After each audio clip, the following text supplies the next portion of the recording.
Hello বন্ধুরা, আমি অভিজিৎ আর আপনারা দেখছেন অভি ফিশ অ্যান্ড ফিশিং।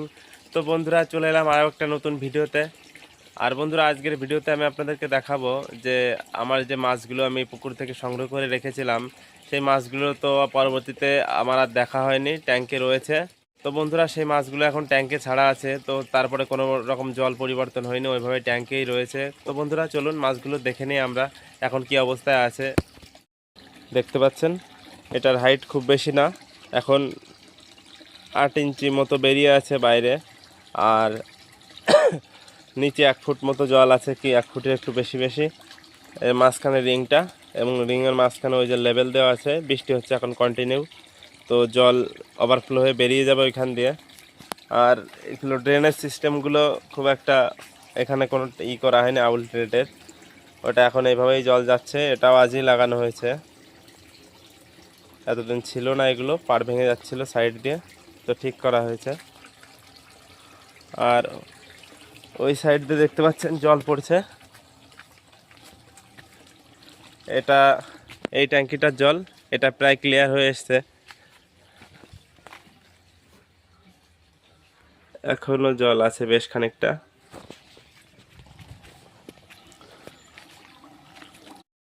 আর আমার এই ট্যাঙ্কিতে যখন আমি মাছ ছাড়ি তখন এই পুকুরের জলটা তুলে দিয়েছিলাম কিছুটা, কেননা মাছগুলো প্রচুর অনেক দিন হয়ে গেছে পুকুরে ছিল, এবার হট করে আমাদের এখানে জলটা খুব একটা ভালো না। তো সেই জন্য জল আমি একবারেই পুরনো ওই কাঁচা জল দেইনি মাছের ট্যাঙ্কে, কিছুটা দিয়েছিলাম পুকুরের জল, এবং তার সঙ্গে কিছুটা ফ্রেশ ওয়াটার দিয়ে দিয়েছি। তো এই হলো, ওই জন্য জলটা দেখতে পাচ্ছ খোলা। তবে মাছের কোনো রকম অসুবিধা বোঝা যায়নি। দু একটা কই মাছের বাচ্চা, এবছরকার বাচ্চা ছেড়ে রেখেছিলাম এর মধ্যে, তো সেগুলো দু একটা মারা গেছে। ও সেগুলো বড়শির মাছ ছিল, আর ওই জন্য হয়তো মারা গেছে বা এখন সমস্যা হয়েছে, মাছ মারা গেছে। কই মাছ এই ট্যাঙ্কি থেকে আমি, পুকুরে তো আবার কই মাছ পাইনি, এই ট্যাঙ্কি থেকে আমি কই মাছ মানে ছেড়ে রেখেছিলাম 10 পিস কি 5-6 পিস মতো কই মাছ মারা গেছে। এটাই, ওটার থেকে বুঝতে পারিনি আইপিসি ট্যাঙ্কির থেকে মরেছে কিনা। আমি মাঝে মধ্যে চেক করতাম, তো পাইনি। ট্যাঙ্কি এখন খালি করব, দেখব যে ট্যাঙ্কি মাছ মরেছে কিনা, আর ট্যাঙ্কের এখন মাছের অবস্থা কেমন আছে। মাছ এমনি তো ব্রিডিং একদিন পরেই করা যায়, তো আমি করিনি ব্রিডিং, দেখি আজকালকে ব্রিডিং করব। তো বন্ধুরা, দেখতে থাকুন, এখন জল শুকাবে আপনাদের মাছগুলো দেখাবো। আমিও দেখিনি, নিচে হাত দিয়ে আমি চেক করলাম, দেখুন স্ল্যাশ জমে গেছে, কারণ মাছগুলো যখন ছাড়া হয়েছিল তখন সম্পূর্ণ ক্লিয়ার, মাছ ছাড়া যায়নি, কাদা লেগেছিল মাছের গায়ে, আর মাছের পেটেও তো কিছুটা কাদা থাকে, সেটা হয়তো উগড়ে দিয়েছে মাছ খাবারের সঙ্গে। তো দেখুন তো বন্ধুরা, দেখতে পাচ্ছেন আমার ট্যাঙ্কের জল প্রায় কমে এসেছে। তো এই যে রাউন্ড হ্যাচারি, এটার কিন্তু দুটো আউটলেট থাকে, একটা আউটলেট ওই একটা দেখতে পাচ্ছেন, তো এটা দিয়ে জল, যেটা নিচের জল আছে এটা দিয়েই পাস হবে, ওই লেভেলের নিচে চলে এসছে, ওখান দিয়ে আর জল যাবে না। আর মাছ খেলা করে বেড়াচ্ছে, দেখতে পাচ্ছেন।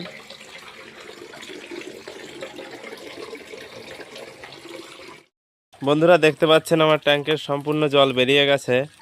আর কি কারণে জল ফেলা সেটা আপনাদেরকে দেখাচ্ছি। এই দেখুন কাদা কি পরিমাণ হয়ে গেছে এখানে। এই মাছগুলো যখন ধরা সাফ করেছিলাম, এত কাদা হবে আশা করিনি। ও তার মধ্যে পুকুরের প্রথমের দিককার জলটা আমি ট্যাঙ্কিতে তুলতে পারিনি, মনেই ছিল না, পরে তুলেছি, ওই পাম্পের সময় কাদা এসছে, সেসব কাদা মিলিয়ে এত হয়েছে। দেখতে পাচ্ছ কাদায় পুরো ভরপুর, 1/2 ইঞ্চি 1 ইঞ্চি করে কাদা পড়ে গেছে এখান দিয়ে, এই সাইডটায়, মিডিলটায় নেই বেশি। এই যে পুরুষ শিং মাছ, এই যে ফিমেলগুলো বেশ, ফিমেল এটাই বেশি ছাড়া নেই, বড় ট্যাঙ্কিটা আইবিসি ট্যাঙ্কে ফিমেল রয়েছে।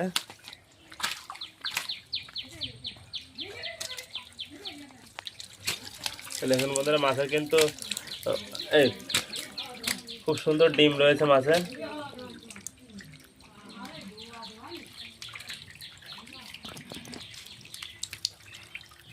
মাছগুলো সাইজ দেখুন কি সুন্দর সাইজ, দিল দিল কাটা মেরে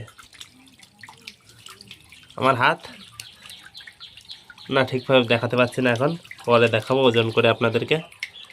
দেখুন আমার হাত কিন্তু বেশ বড়,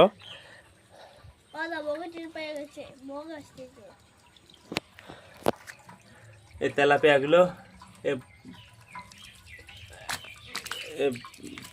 বিলের থেকে ধরে এনে ছেড়ে রাখা এর মধ্যে। পুকুরে এখন প্রসেসিং চলছে, ওই জন্য ছাড়িনি, ওটাই চুন দেওয়া রয়েছে, মাছ দিলেই মরে যাবে। আর এই হলো ব্যাপার, এখনই জল দিয়ে দেবো। মাছের কোনো সমস্যা হয়নি, মাছ খুব সুন্দর আছে।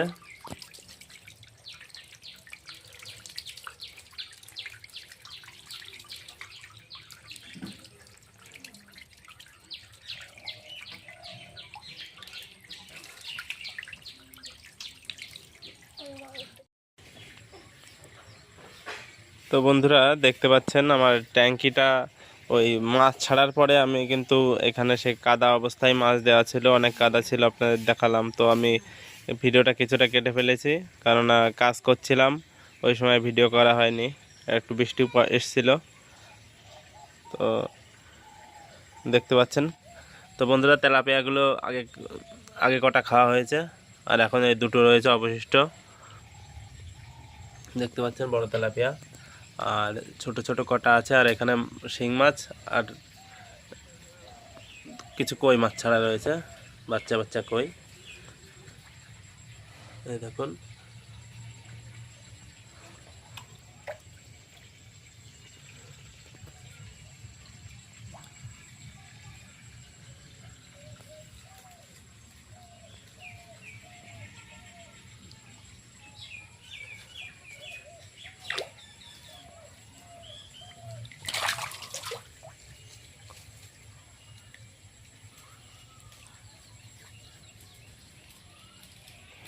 তো বন্ধুরা আমি যেভাবে ট্যাঙ্কটা ওয়াশ করলাম, এবং ট্যাঙ্কে যে ব্রিডিং করা মাছ, সেই মাছগুলো যদি সবসময় একটু জল চালানো যায় বা জল ক্লিন রাখা যায়, যে মাছগুলোকে ব্রিডিং করা হয় তাদেরকে কিন্তু অবশ্যই ভালো জায়গায় রাখা অত্যন্ত জরুরি। এবং মাছগুলো আমি সঙ্গে সঙ্গে ব্রিডিংয়ে বসাতে পারিনি, কদিন এভাবেই পড়ে রয়েছে। আমার একটু শরীরে একটু খারাপ ছিল, তো আমি জলে হাত দিতে পারিনি, এখনও ঠিক হয়নি পুরোপুরি। তো আজ আমি পরিষ্কার করে দিলাম মাছগুলো।